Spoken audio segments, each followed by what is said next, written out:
Hi there everyone, it's Mark McKergow here for Host Leadership, and I'm here with Robbie Richman of Culture Hackers. And Robbie has had a fantastic idea which will revolutionise workplaces in a way that's very host leadership friendly, and that's to do with making meetings optional.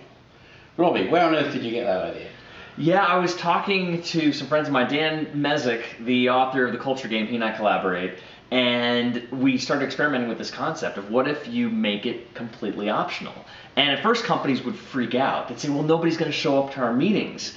And then we'd say, yeah, that's actually the point. If it's not relevant and interesting, then why should anybody show up? So rather than using that required field in Outlook, we tell them, write in big letters optional. We know you have a lot of other things to do in this company. There's a lot of uses of your time.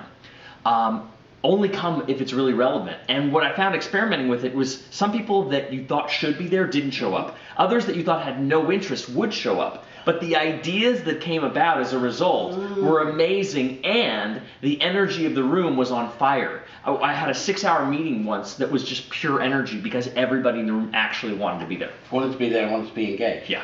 And do you find actually that there are problems with this because people don't come, or is that just a message from the universe? Only at first, because they start to see, wait a minute, like we actually have to make this relevant. We can't just go in there and expect that people are going to listen to whatever I have to say. Absolutely. So it's only a problem just barely at first, but people tend to love it because the meeting thrower gets a really engaged audience. So even if just making it optional, the people in the room are the right people because they have the most energy. Absolutely. Do you find this? I find this all the time, that I can't get meetings with people because they're booked up for 3 months with no spaces in their diaries because their Outlook is pulling their strings. Right. It sounds like this was a way of cutting that. It cuts the fat, totally cuts the fat. And of course the connection with host leadership, as far as I can see it, is the idea of the inviter role of host leadership. You make it an invitation to a meeting, has to be optional or it's not really an invitation. So it gives that same space of people deciding to engage with the thing or not, but if they do decide to engage, then you have them and you have that energy and so forth. It's amazing and so easy.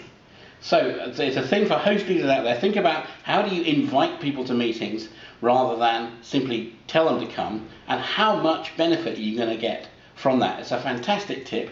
Thanks very much indeed, Robbie. My pleasure. Mark McKergow here for Host Leadership.